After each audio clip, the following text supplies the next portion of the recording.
In this 1942 wedding photo, the bride's smile hides a secret. The antique shop on Maple Street in Boston had been there for 40 years, its windows filled with forgotten treasures from lives long past. On a cold March morning in 2019, proprietor David Harrison sorted through a recent estate sale acquisition, a leather album containing photographs from the 1940s. Most were ordinary, families at picnics, children playing in yards, soldiers posing before deployment. Then he turned a page and stopped. The wedding photograph was stunning in its simplicity. A young woman in a modest white dress stood beside a man in a dark suit, both positioned before a simple altar decorated with flowers. The bride's smile was radiant, her dark hair styled in the fashion of the era, victory rolls framing her face. But something about her eyes caught David's attention, a depth, a sadness that contradicted the joy of the moment. He pulled out his magnifying loupe, a tool he'd used countless times to authenticate antiques. As he examined the image more closely, his breath caught. The bride's bouquet contained lilies and orchids, flowers that would have been nearly impossible to obtain in Boston during wartime rationing. Then he noticed her ring. Instead of a traditional gold band, she wore something unusual, a silver ring with an intricate braided design he'd never seen in American wedding photographs from that period. David flipped the photo over.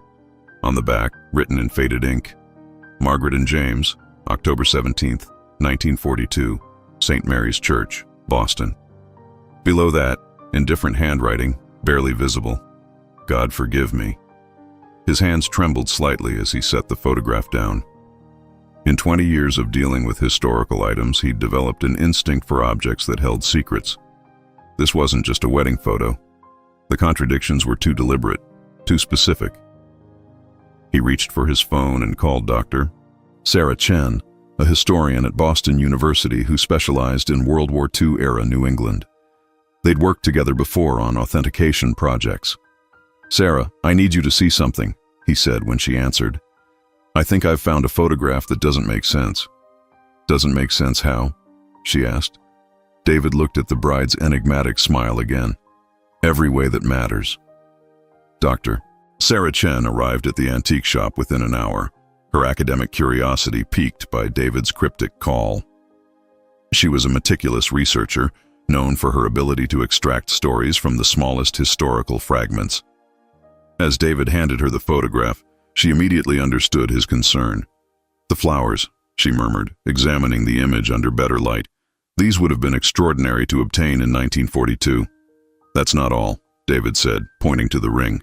"Look at the design." Sarah pulled out her own magnifier, studying the intricate braided pattern. Her expression shifted from curiosity to recognition. "This is a Celtic design, but the style, it's not typical for American weddings of that era. Jewish brides sometimes wore braided rings, but this pattern is different." She turned the photo over, reading the inscription. Her eyes widened at the second line. "God forgive me? That's not something you typically write on a wedding photograph." "I thought the same thing," David replied. "So I did some preliminary research this morning. St. Mary's Church did exist in Boston in 1942, but their records from that period are incomplete. Many were lost in a fire in 1958.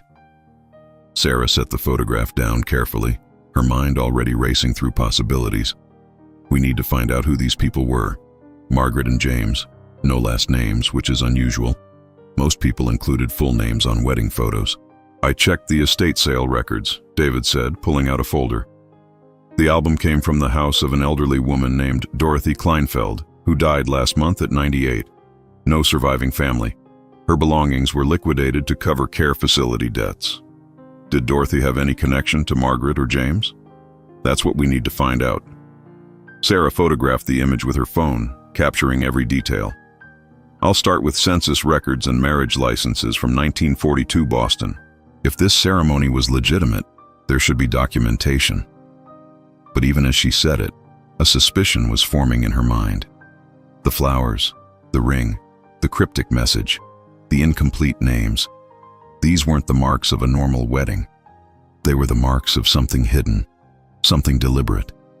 "David," she said quietly, "I don't think this was a real marriage." Sarah spent the next 3 days buried in archives at Boston City Hall and the Massachusetts State House. She combed through marriage licenses from October 1942, searching for any Margaret marrying any James. The records were incomplete. Wartime chaos had created gaps in documentation, but nothing matched the photograph. St. Mary's Church proved equally frustrating. The current pastor, Father Michael O'Brien, showed her what remained of the 1942 records. "The fire destroyed most of our documentation from the war years," he explained, leading her through a basement filled with file cabinets. "We lost baptismal records, marriage certificates, everything." "Do you have any surviving staff records? Names of priests who served here then?" Father O'Brien pulled out a thin folder. "Father Thomas Brennan was the pastor in 1942. He died in 1967. There's not much here, just basic appointment records." Sarah photographed the pages anyway, noting names and dates. As she left the church, her phone rang. It was David. "I found something," he said, excitement evident in his voice. "I went back through Dorothy Kleinfeld's estate inventory. There's a safety deposit box that wasn't included in the initial sale. The bank just contacted me. Apparently she paid the rental fees decades in advance." "What's in it?"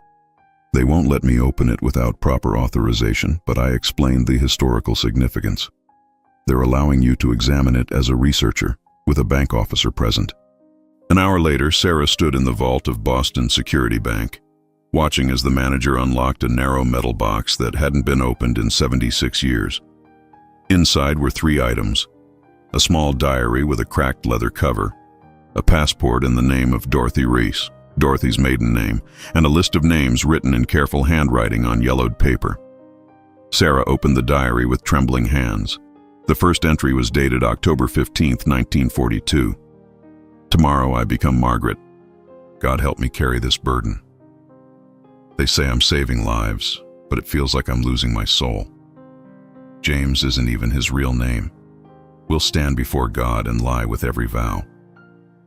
But if those families can escape, if even one child survives because of this deception, then perhaps God will understand." Sarah looked up at the bank manager, her heart pounding.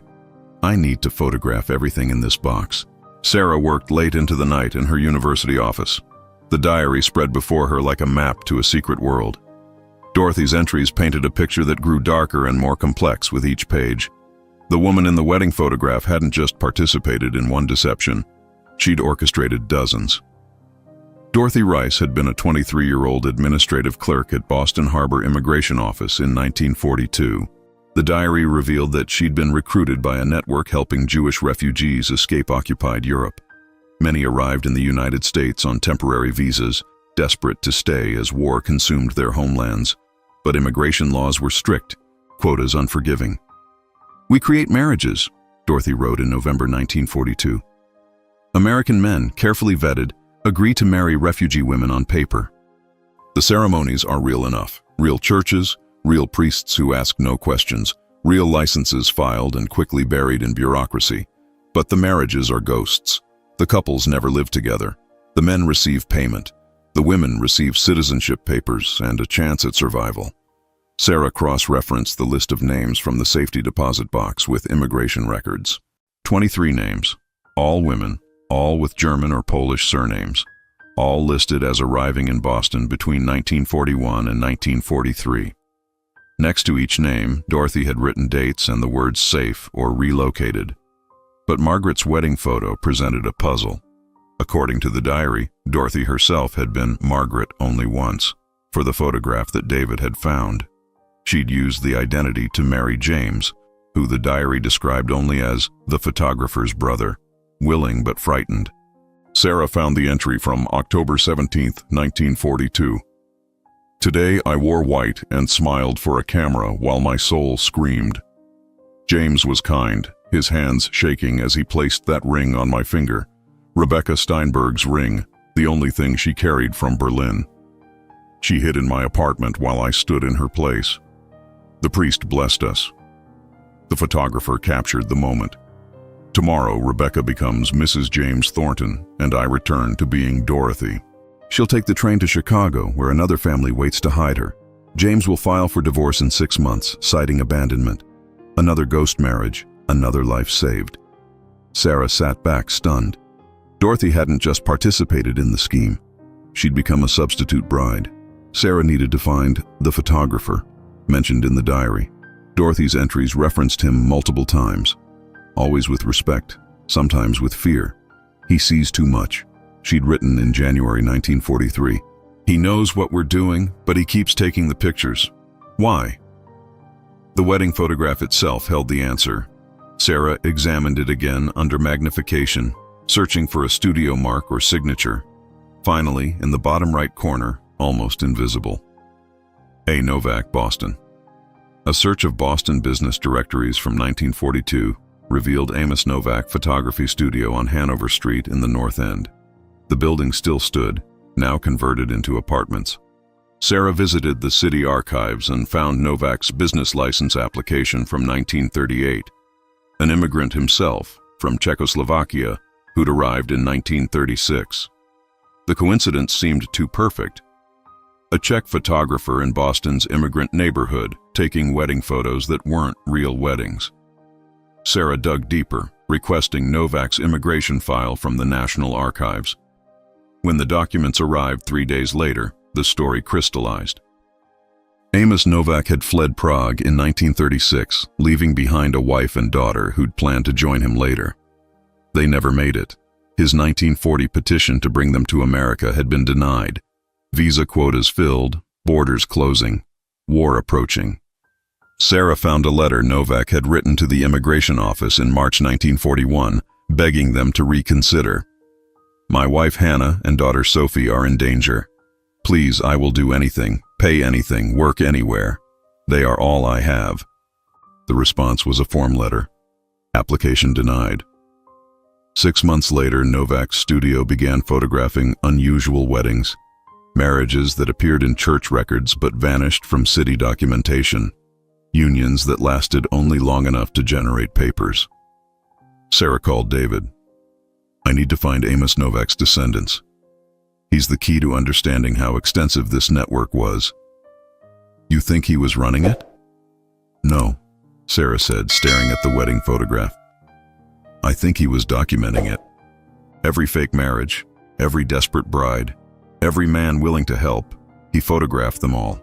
He was creating evidence, but for what purpose? Finding Amos Novak's descendants proved difficult. He'd died in 1968, leaving no will, no obituary beyond a brief notice. Sarah traced property records and discovered that his photography studio had been sold in 1952 to pay debts.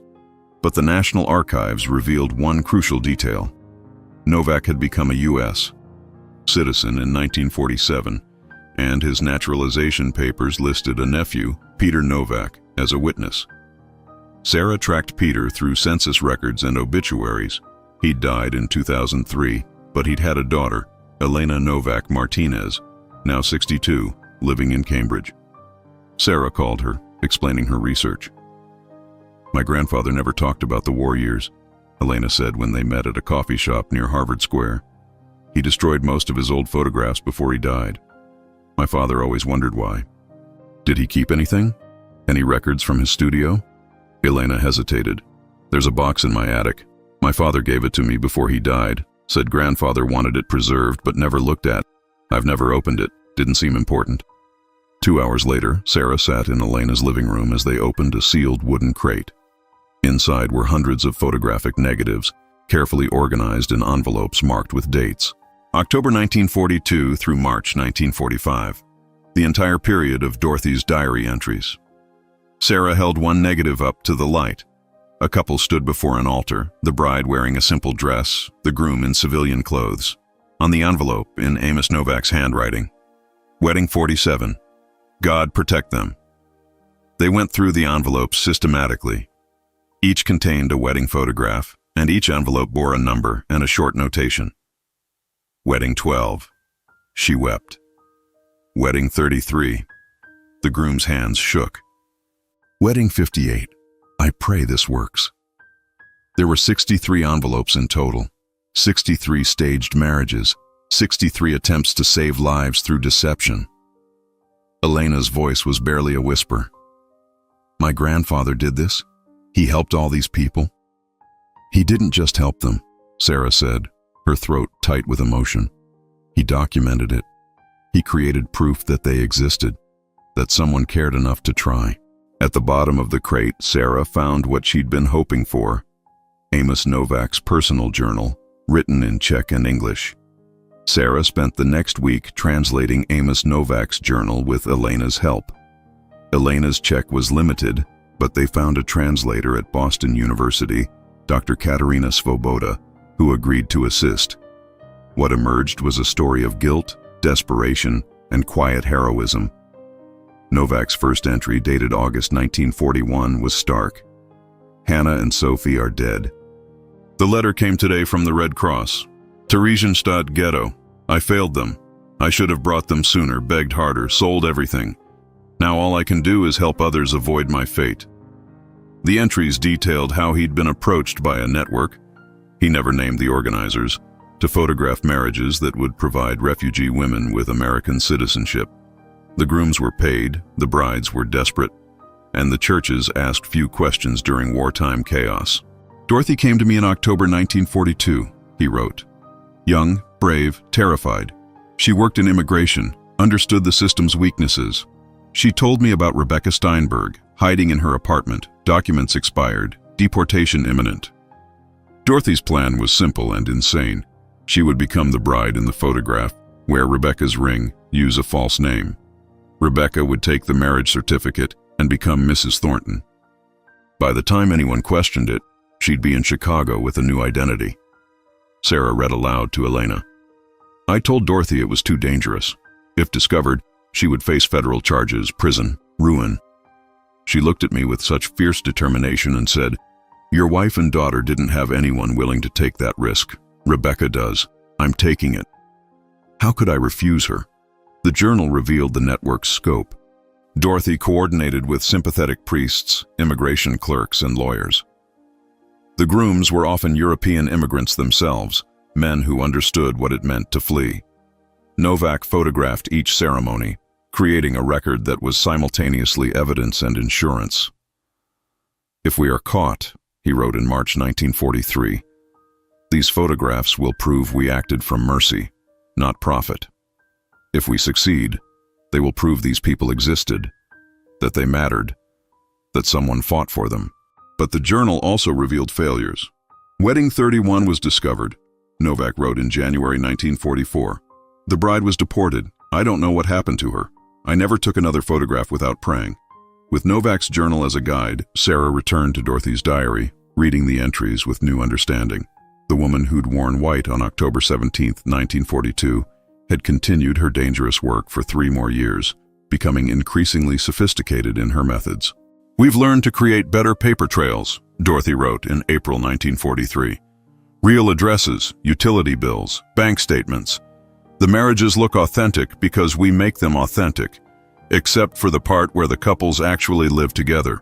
Some of the grooms are kind, some just want money. I try not to judge. They're helping, whatever their reasons. But the emotional toll was evident. In June 1943, I can't sleep anymore. I see their faces. These women we're saving. But I also see the ones we couldn't help, the ones who came too late or whose papers were too problematic. Last week, I processed a deportation order for a woman with 2 children. I knew I could save her the way I saved Rebecca, but I didn't. I was too frightened. That choice haunts me more than any risk I've taken. The diary revealed that by 1944, the network had evolved. Rather than individual marriages, they'd begun creating entire false family structures. Sisters, cousins, distant relatives, using forged documentation that Dorothy helped prepare. The marriages were just one tool in an expanding operation. Then, in March 1945, Dorothy's entries became frantic. The war is ending. People are asking questions. An investigator from the Immigration Bureau visited the office today, asking about discrepancies in marriage records from 1942 to 1944. He mentioned St. Mary specifically. I played ignorant, but he's not stupid. We need to stop. Amos agrees. We'll do no more ceremonies. The final entry was dated May 8, 1945, Victory in Europe Day. It's over. The war and our work. 63 marriages. Amos counted.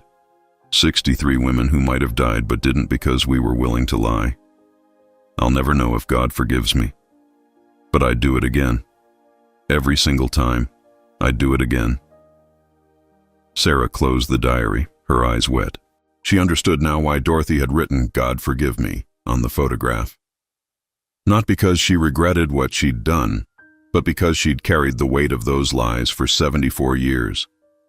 Sarah knew the story wasn't complete without knowing what happened to the women whose lives had been changed by those ghost marriages. Using Dorothy's list of names and Amos Novak's numbered envelopes, she began the painstaking work of tracing each person. Rebecca Steinberg, the woman whose identity Dorothy had assumed for the wedding photograph, proved the most difficult. The name was common, the trail deliberately obscured. But Sarah found a Rebecca Thornton in the 1943 Chicago City Directory, living at an address that matched one in Dorothy's notes. From there, the trail led to a 1948 naturalization record under Rebecca Steinberg Thornton, and then to a 1952 marriage license, her second real wedding, to David Brenner. Sarah located Rebecca's grandson, Thomas Brenner, living in Evanston, Illinois. When she called and explained her research, there was a long silence. "My grandmother died in 2010, Thomas finally said. She was 94. She never talked about how she came to America. My father always said there was something painful in her past she didn't want to revisit. Would you be willing to meet? I have a photograph I think belonged to her." They met at a cafe in Evanston 2 weeks later. Sarah brought the wedding photograph, Dorothy's diary, and Amos Novak's journal. As Thomas looked at the image of his grandmother's ring on Dorothy's finger, tears rolled down his face. "She wore that ring until the day she died," he whispered. "She told my father it was the only thing she brought from Germany. I never knew it had been in this photograph, on someone else's hand. Dorothy wore it so your grandmother could escape," Sarah explained gently. "She took your grandmother's place in the ceremony, then gave her the marriage certificate and this ring back. Your grandmother became Mrs. James Thornton and traveled to Chicago. She survived because of Dorothy's courage." Thomas pulled out his phone and showed Sarah a photo, an elderly woman with white hair and kind eyes, wearing the braided silver ring. She raised 4 children, had 11 grandchildren, lived to meet 3 great-grandchildren. That's 22 people who exist because of what Dorothy did. Sarah's research expanded over the following months. She tracked down descendants of 37 of the 63 women from Dorothy and Amos's network. Each story was different, but the pattern was the same. Lives saved, families created, futures built on the foundation of ghost marriages and dangerous deceptions.